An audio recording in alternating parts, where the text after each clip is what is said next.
Welcome to Feeling Seen, the podcast about the movies that make us feel seen. My co-host today is a singular actor of stage and screen, Jolene Purdy. Jolene got her start as a child actor, playing poor little Sharita in Donnie Darko. More recently, you may have seen her in any number of the best shows in prestige television, including Orange is the New Black, White Lotus, and WandaVision, to name truly just a few. Now she is starring alongside Kevin Bacon, yes, that is only 1 degree of separation away, in a new supernatural action series, The Bondsman. The movie she has brought to us is the 2007 Take You by Storm musical adaptation of John Waters' Hairspray. And we will hear all about how Jolene, an optimist in the face of haters and cultural challenges alike, sees herself in Hairspray's main character of Tracy Turnblad. Jolene Purdy, what else obviously you have The Bondsman coming up with Kevin Bacon, but what else do the people need to know about you before we get started today? That you make me sound really cool. Thank you.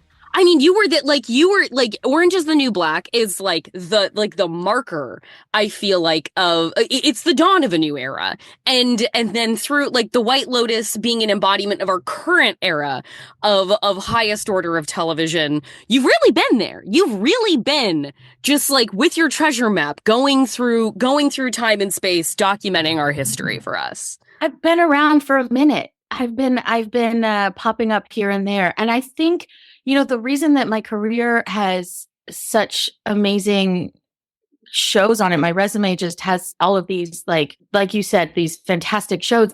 It takes people who think outside of the box to create such dynamic shows. And I am definitely an out of the box choice. And I think my resume reflects that. Now, I was listening to a podcast that you did with, I think, what is it? It was a Star Wars kind of themed podcast, and you were on it talking about WandaVision, and you were talking about that notion of the out of the box nature of people betting on you to come into these really high profile works. And I wanted to let's just dive right into it, I suppose. I wanted to talk to you about your relationship with that term, out of the box. It's not if you're just ordinary, whatever that means, fine. But I feel like the notion of ordinary can be either coveted or spurned depending on your perspective. But I feel like it takes perspective to embrace the notion of out of the box for all of the wonder and dynamism and uniqueness that it is. But it is also it has to be something you're up against at times too. So I wanted to hear about your perspective on being a person who exists as out of the box. Absolutely. I think it's been a journey for me. When I was younger, all I wanted to do was find my place, right? And so I struggle in I'm, too Asian, too ethnic to do The Sound of Music. I am too white to do The King and I. But where am I just right? I was in Evita playing Hispanic, which is definitely not my place, but it's where I found people that believed in me and allowed me to do the job. So I think when I was younger, being less secure in myself and my talents and who I was, being out of the box was very discouraging. But as I've matured, I love a challenge. Give me a 5'8" blonde, white, expository dialogue character and I paint you a picture. And I embrace it. I love going into a room when I know that there's no one like me. I don't have to do anything. I just show up and I know that I'm going to stand out. So I take pride now in being the out of the box choice. And when I get an audition that I know I'm not right for, I get so excited. I will call my representatives and be like, I see this. I see what you saw, and I'm excited to change their minds. And I have so many advocates and supporters in the casting world that will make me the out of the box choice because they believe in me that much. And that's where I'm lucky to have picked up these incredible, supportive people along the way that have given me the opportunities to shine in, Orange is the New Black and Empire Waste and just all of these Breaking Bad, all of these projects. Under the Dome, even just roles that I've seen. When I did Unseen, I remember reading the script and thinking, oh, this is going to go to a kind of Kristen Stewart actress, right? And they later told me that I was the model that they wanted for it, which is insane. There's never going to be a role written for me. I don't have a choice but to be the out of the box person. And I like a challenge, so I'll do it. Okay. Before we get into the character pick, I want to hear about the Bondsman. This is really right up my street. I'm a big genre fan. Kevin Bacon. Tell me about the Bondsman. Tell me about perhaps like you've done Unseen, so you've done some genre work. I remember I read an interview you did about it at the time. You were like, horror was kind of I wanted to check off that box. This looks like it's playing in that horror space. Tell us about the Bondsman, and is this within or outside of a typical box you find yourself playing in? It's so funny that you say I just wanted to check off the box and now I want to live in that world. Oh, amazing. We want you here forever. Once you're in horror. I will do it. But the thing that made the Bondsman so special is that there is a little bit of everything, right? You want the gore and the blood of Blumhouse. You got it. You want country music? You got it. You want supernatural. You want like demon slaying. You want love. You want, and it's like a kitchen sink cookie. Mm-hmm. You have all of these ingredients that you're like, that's not going to taste good. The Bondsman tastes good because the base of that cookie that keeps all of those ingredients together is the heart. It's the butter. I am just so thrilled to be able to play in that world and the freedom that our creators gave us. First of all, they're amazing writers and they're brilliant. I'm scared of their minds to create something like this. But then the freedom that they gave us and the trust that they gave us. I love taking a character and flipping it on its side and showing them what it could be. Like Midge, the second I read it, she's strong. And man, I want to be that strong. And I think I'm stronger because I've played her now. But the tactic that she uses because she's so strong and smart is definitely of the devil. Manipulation. Yeah, the premise of the show is that Kevin Bacon is like a bondsman. He's like a bounty collector. He's killed on a job, and then he is reanimated to be a bounty hunter for the devil and to collect demons who have essentially escaped containment to send them back to hell. And of course, his continued presence on this terrestrial plane is on the fact that he continues to do that job, and you are like you ingratiate him into this job, and you kind of let him know the stakes. Not the church going type. But your friend tonight was, though. Wasn't he? Look what good that did him. Anyway, we don't exactly discriminate. The last gal doing your job wasn't even Christian. What job, lady? Oh, you're still a bounty hunter, Mr. Halloran. But now, you hunt demons. For the devil. I like to say that I'm the boss. Great. He doesn't have access to the devil, but I do. Just talking about Kevin, he's the lead of our show, right? And he's been around for a little bit. Wow. To watch him do this role, this character is unlike things that I've seen him do before. The depth and just what he goes through, the arc that he breaks down and rises back up in, and to watch him shoot it 12 to 16 hours a day, stunts, emotions, everything. And he's just so cool. Like he does all of that and is this mega superstar. And he has goats. And on a hot day when he sees the cast and crew melting, he makes sure that ice cream comes and gets delivered. Just so generous and thoughtful, and like as a leading well by supporting abundantly it made the job so joyful and wonderful. And the work was easy because the people were kind. Oh, that's so great. I mean, the show is about the devil, and everybody on it couldn't be further from that. Thank God. And now, to come into the character pick, I feel like we're going to a Roots of You. In the specific title itself, obviously, this is resonant. And then in musical theater generally, please tell us about the movie that you have brought for us to discuss today. Hairspray. Oh, yes. It's my heart. It's, it came out in the theater around a time that I was just the biggest musical theater nerd. And it was the show that I wanted to do. And I was lucky enough to audition for it multiple times. And I think I got an opportunity, but I had another project I was doing at the time. So it didn't end up happening. And now I may have aged out of it. But yeah, Tracy Turnblad, again, talking about strong female characters and a force to be reckoned with.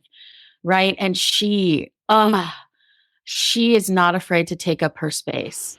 And that's not something that comes with the arc of Tracy Turnblad. Like, okay, so Hairspray, we're talking about the 2007 musical directed by Adam Shankman. This is based off of the 1980s, I think it's late 1980s movie by John Waters, of the same name, Hairspray, in which Ricki Lake plays the first iconic Tracy Turnblad, the daughter of Divine, and now we have the bright Technicolor musical of it in 2007 with a then unknown Nikki Blonsky. I think this was the role that it was like a broadcasting call and they found her.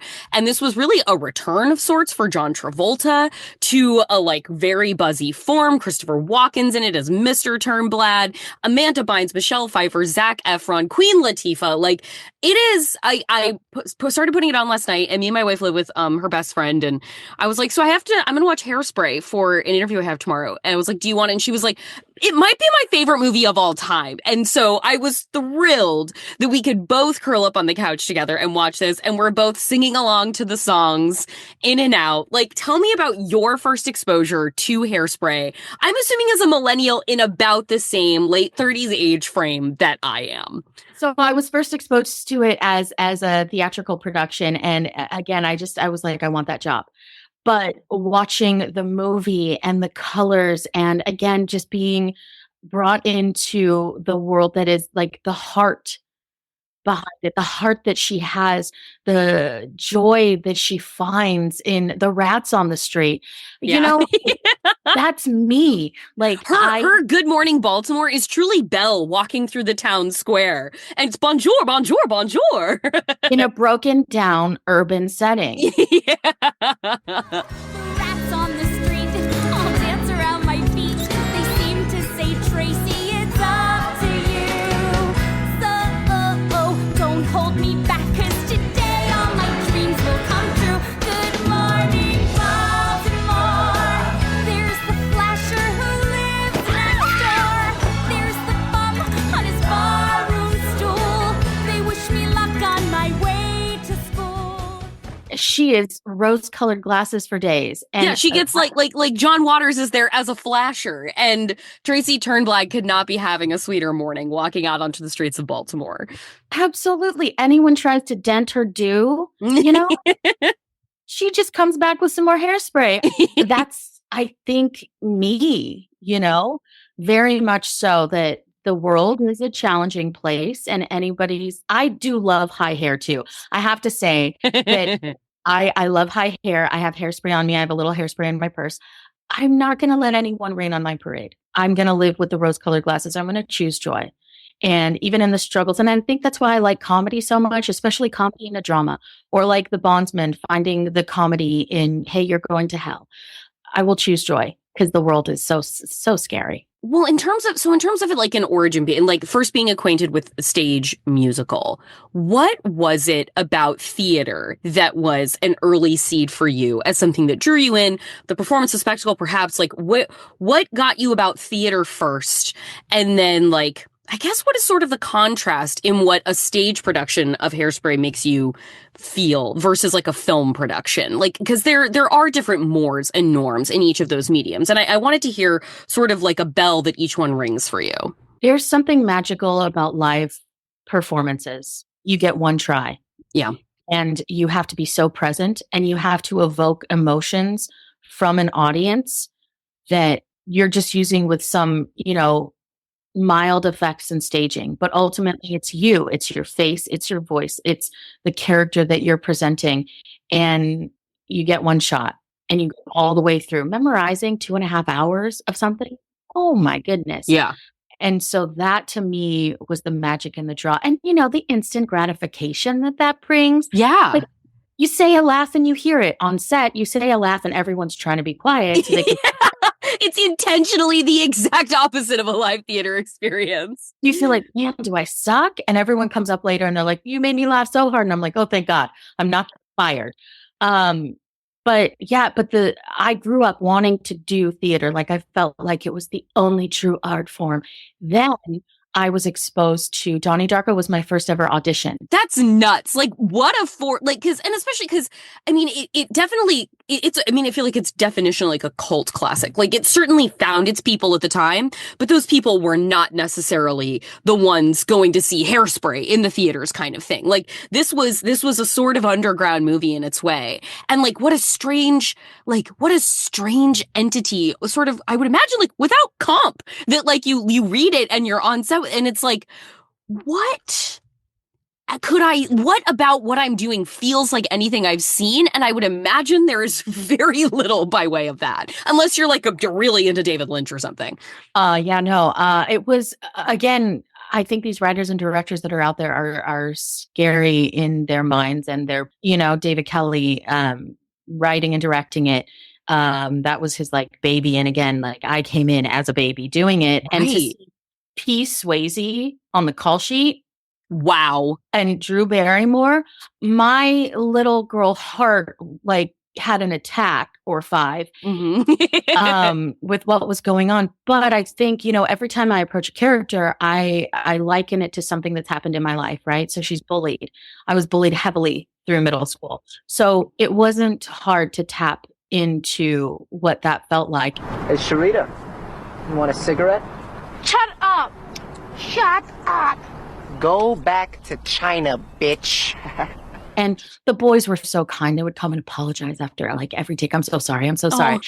And I was like, I kind of love it. It's kind of like therapy, because now I'm stronger and you're saying it and it's bouncing off different and it's a character. It's not me. I loved it. But that's when I thought TV and film was easier because you had multiple takes. But it's not. You're shooting out of sequence. Right. Over and over and over and over. And you have to make it just as real.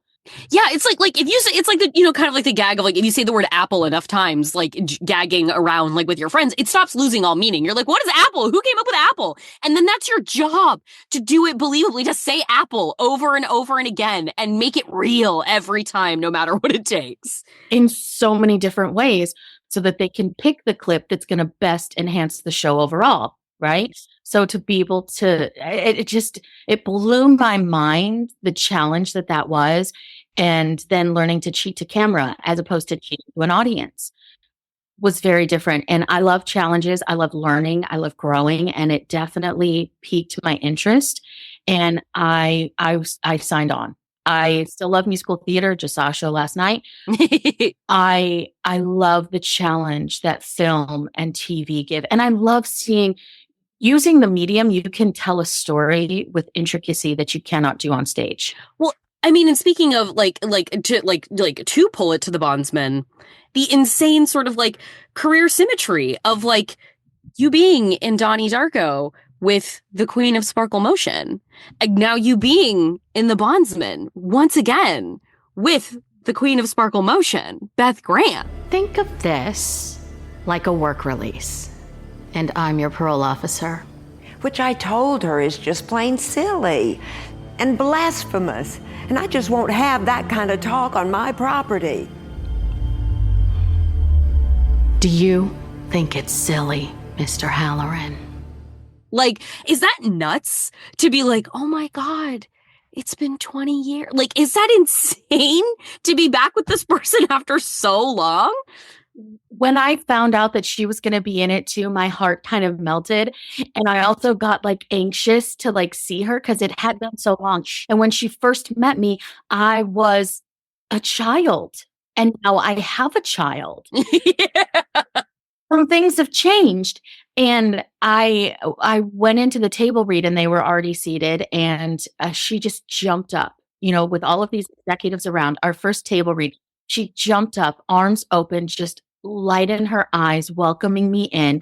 And if I was anxious at all, that all faded away. It was just like family, seeing her again. And we didn't even work that much together on Donnie Darko. But to know who Beth is just warmth and acceptance and Wow. support and, you know, authenticity.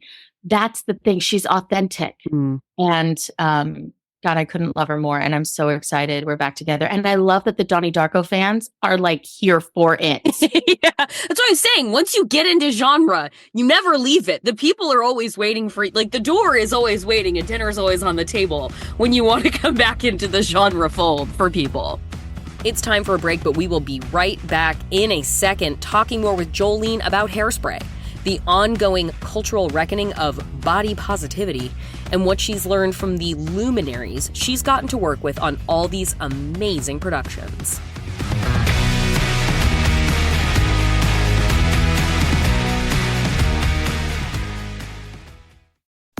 Dr. Game Show is a podcast where we play games submitted by listeners with callers from all around the world, and this is a game to get you to listen.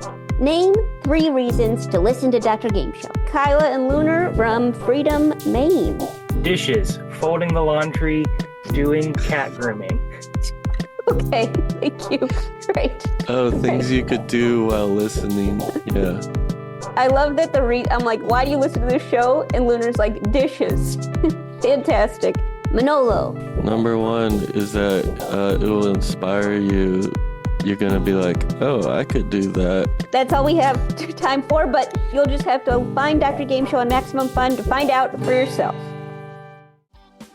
Say you like video games, and who doesn't? I mean, some people probably don't. Okay, but a lot of people do. So say you're one of those people, and you feel like you don't really have anyone to talk to about the games that you like. Well, you should get some better friends. Okay, yes, you get some better friends, but you could also listen to Triple Click, a weekly podcast about video games hosted by me, Kirk Hamilton. Me, Maddie Myers. And me, Jason Schreier. We talk about new releases, old classics, industry news, and whatever, really. We'll show you new things to love about games, and maybe even help you find new friends to talk to about them. Triple Click. It's kind of like we're your friends. Find us at MaximumFun.org or wherever you get your podcasts.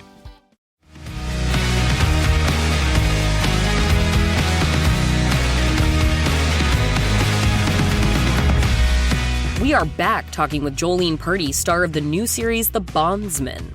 Last year, Jolene co-starred in a coming-of-age comedy called Empire Waste, alongside a body-diverse young cast. We'll touch on that in a moment here as it picks up on some of the themes where Hairspray and Tracy Turnblad leave off. Tracy is sort of Tracy throughout, and she comes to understand more the realities of the world. She remarks at one point, like, I feel like I've just been in this bubble, like, thinking that, like, things could be better and okay, because as she gets asked on the Corny Collins show, like, what would you change if you could, if you were, like, the president? I also hope to be the first woman president or a Rockette. And if you were president, Tracy, what would your first official act be? I'd make Everyday Negro Day. I read you like tomorrow's headlines, Tracy. What do you think, kids? She's an integrationist. She wants to integrate the Corny Collins, so she wants to integrate America. And the, powers that be around her do not feel the same thing. And she is confronted by, like, what do you mean this is something that people are going to push back against? What do you mean people don't want this? And I wanted to hear about, like, is that something where, like, to align with, like, that no one's going to take my joy, like, kind of no one's going to rain my parade sense, is that something you had to come to earn? Or is that something that has been innate into you, like a more of a Tracy Turnblad, sort of like out of the egg, that was what you carried with you? I have realized that is me. That has always been me. I don't see the bad or the reality of the situation. I see what the situation can be. And even though I know there are going to be challenges that come with it, like, why can't it be possible? Why can't we? And I also feel like I personally have the strength and tenacity to follow through. And if it's something that truly, truly has my heart. And, Tracy in the show, it has her heart. And I love that the show it's body positivity. I love, like, the tiny moment when Mr. Turnblad, when Wilbur is, like, talking about his wife, talking about Edna, and he's like, hey, it's size 60 for me or nothing. Incredible. I could do a fan dance with a lettuce leaf and you would remain completely obtuse. Obtuse? Yes, obtuse. I flunked geometry. Yeah, well, and Biology too, no doubt. He's like pushing off that like terrible drip that is Michelle Pfeiffer and just not doing anything for him in his little Hardy Har Hut joke shop. To pull it around back to today, like that first, with Ricky Lake was in the 80s. Yeah. And we come back with the musical in the 2000s. Now we're in the 20 somethings, right? Mm-hmm. We're still fighting that same fight, right? Mhm. Gigi Hadid just did a spread in Vogue that included 0 plus size actors. That was fascinating to see because it was like, God, I like so much where your head's at. Like, I like that this was an inspo you used, and this is fun. But it was such a bummer to see this thing where it was like, oh, you had such a good idea, but then you took the thing that was like the central DNA that set Hairspray and kind of like the entire mission statement of Hairspray. And you were like, not this fashion campaign. You missed the message. Yeah.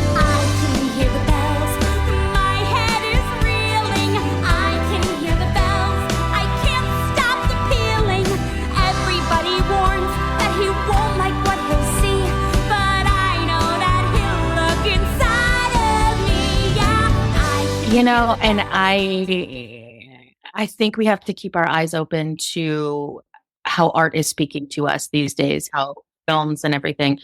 The message was missed. It's okay. We'll just do it again. Let's do it again. Let's do it again. Yeah, we're making movies and then making them into musicals and then making them movie musicals and then we'll make them a movie. We'll just keep feeding you that information until you get it. I'm available. Well, okay, coming to this point in your career, talking about liking a challenge and being present to learn. What have you brought with you sort of to this point? Like by virtue of working on the stuff that you've worked on, you have been working under the direction of and alongside co-stars who are some of those definitive creators of our time. And I wanted to hear like you said, working on something like Empire Waste and bringing this incredible mosaic of people together around you. What from a sort of possibility modeling or self-empowerment trip have you brought with you from watching the masters at work and being okay, but I'm definitely not the cut of the jib that is Vince Gilligan. But here's what I learned from a man that is Vince Gilligan. Here's what I learned from a Mike White, to come to my house and for what I can do for myself to have work that satisfies me after so much that I've done. What are some of the things that you've pulled forth from that?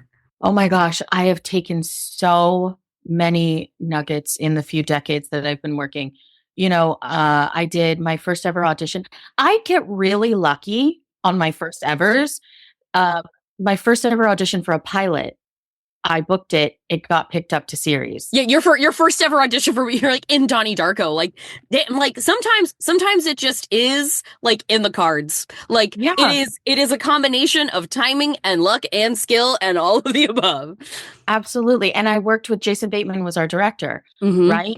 And I think the generations before me, there were not as many opportunities for plus size actresses, right? And they took the fat jokes, right? Mm-hmm. So that they could, that was the space that they were given in Hollywood. And they took it, right? So that I could come in and say no.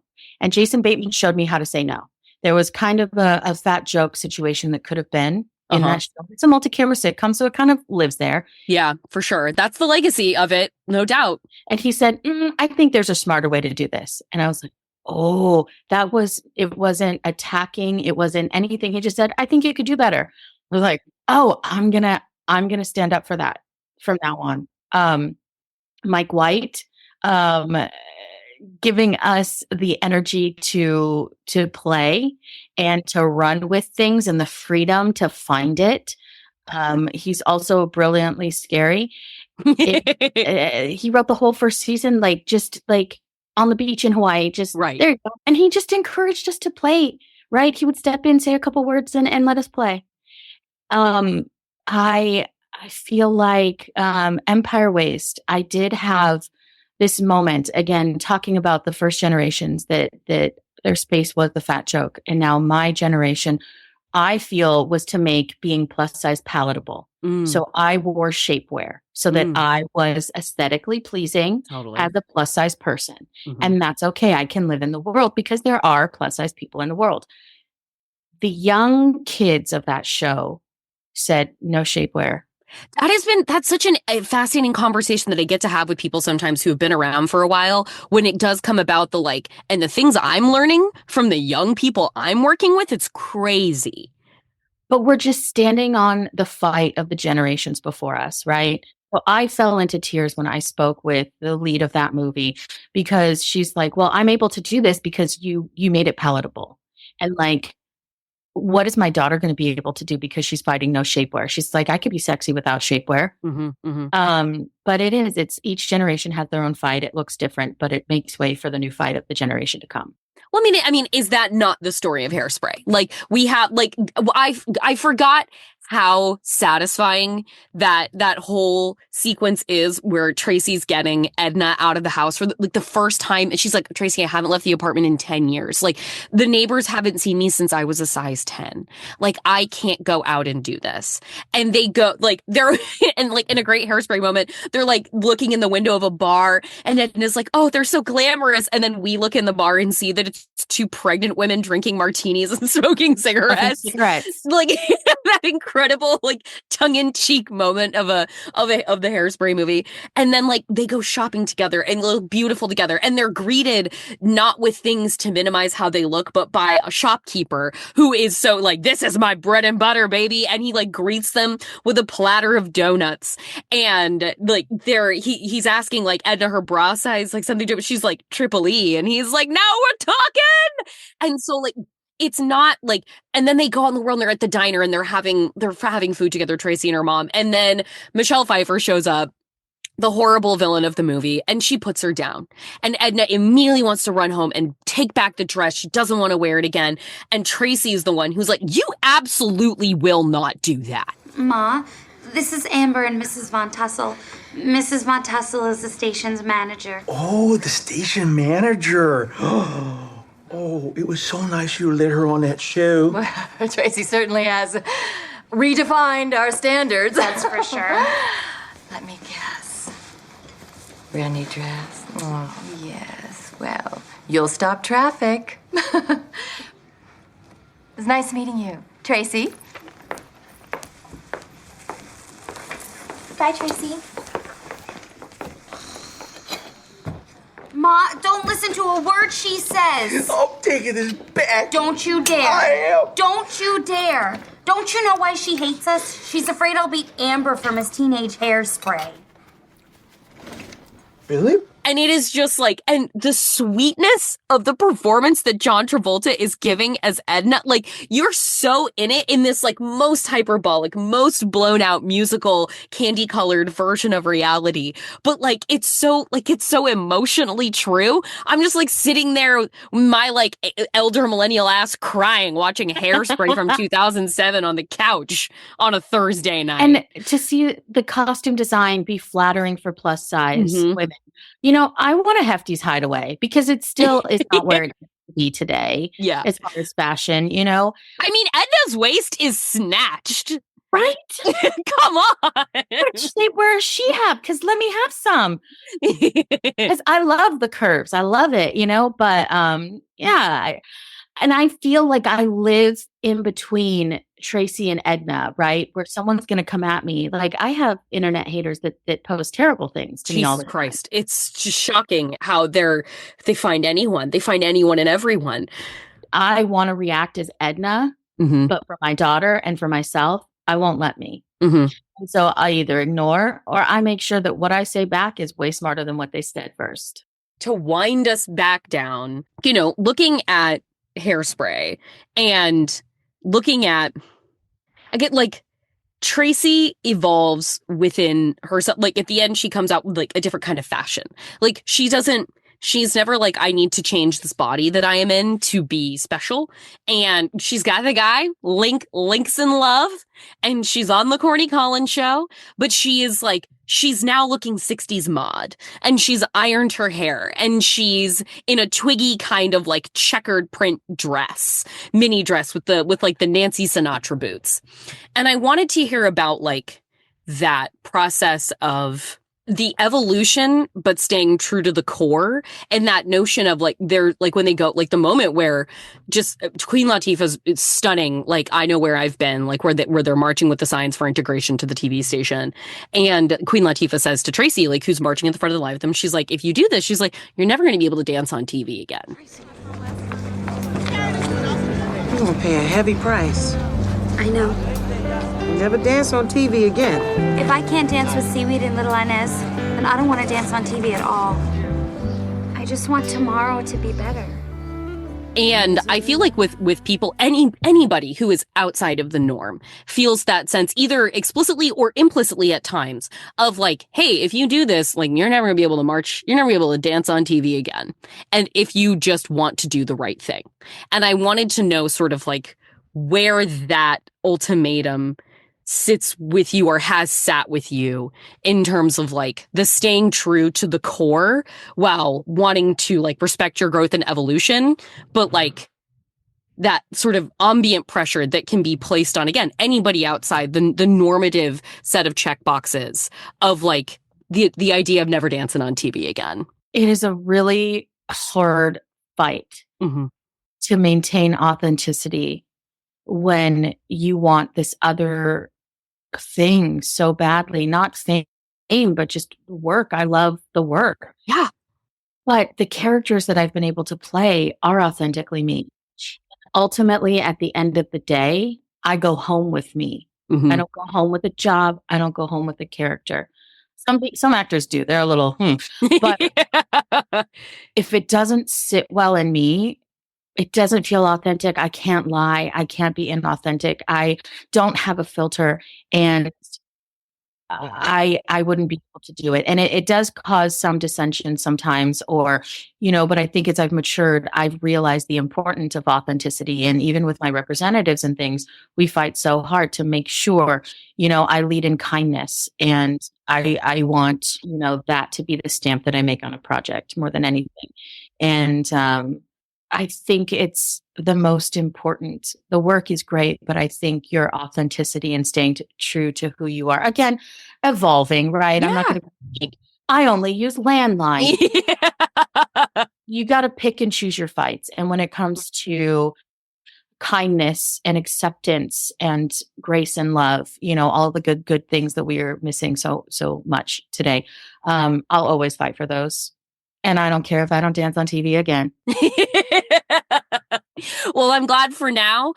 You get the thing that just like jazzed me up the most in the trailer is where it's that shot of just like you holding a very large gun at Kevin Bacon. Some would call it a hand cannon. Hand cannon with like kickback that could separate your shoulder from your body. I'm in real life. Be an action star. Be an action star. Come on. Kevin, we had a day that we all did some things, and Kevin said, well, now you can consider yourself an action star. So don't tempt me with that, because I have run with it. I'll do my own stunts. I am a badass action star. multi musical theater nerd. You know what that makes you? Is a Bollywood star. That makes you a Bollywood star. That's on my bingo card, right? We got to check that off. I've turned it into my mission to somehow imbue American action cinema with make it 2.5 to 3 hours long and put it in elaborate song and dance numbers, preferably dedicated to the sanctity of male friendships. But so yeah, that's food for thought. I just had Slumdog Millionaire, the musical thought. RRR, the American version somehow, whatever the hell that would look like, but in its essence. But I could just keep yes-anding you forever, but I have to say just thank you, Jolene Purdy, so much for coming on the show. This has been so much fun. You're so wonderful to chat with, and I have truly loved this conversation. Thank you. Thank you for having me. This was so fun. I'm sorry I took you in a million directions. No, thank you. They're all directions I wanted to go in. I'm so glad you let me know which wonderful ways to choose. So thank you again for your time.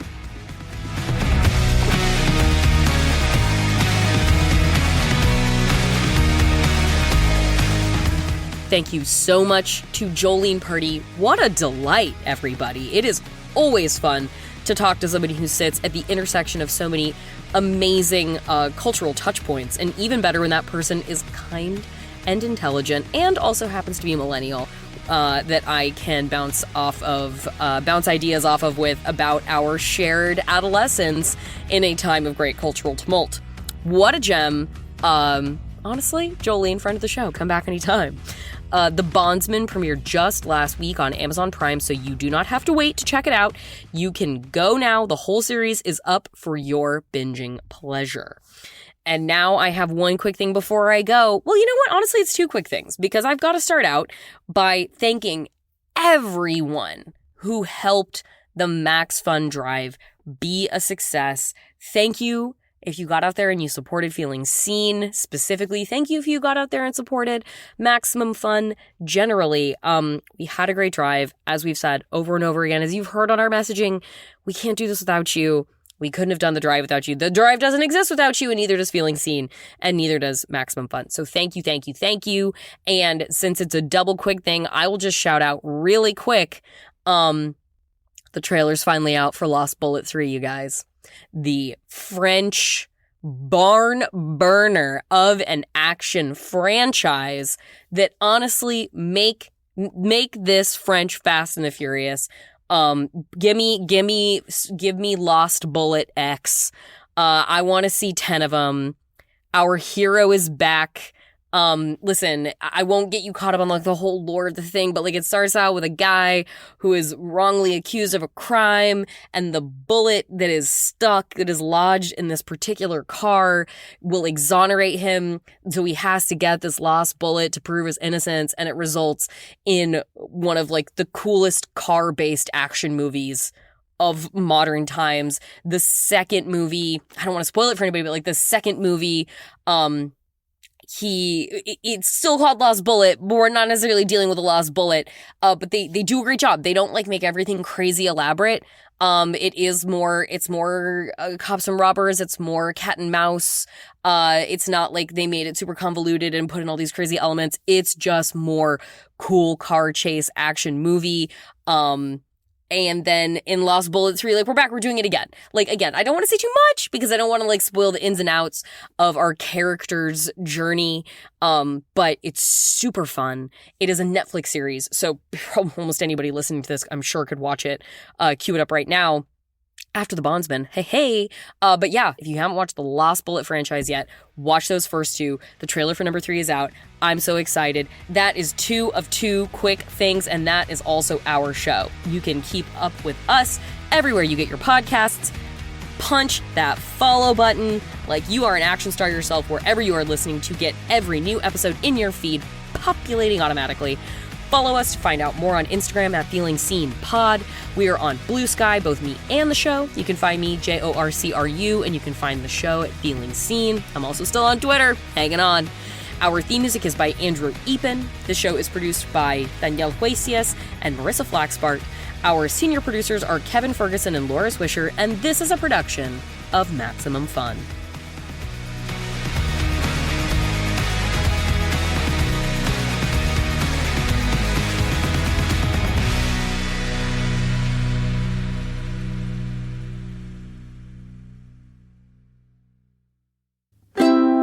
Maximum Fun, a worker-owned network of artist-owned shows, supported directly by you.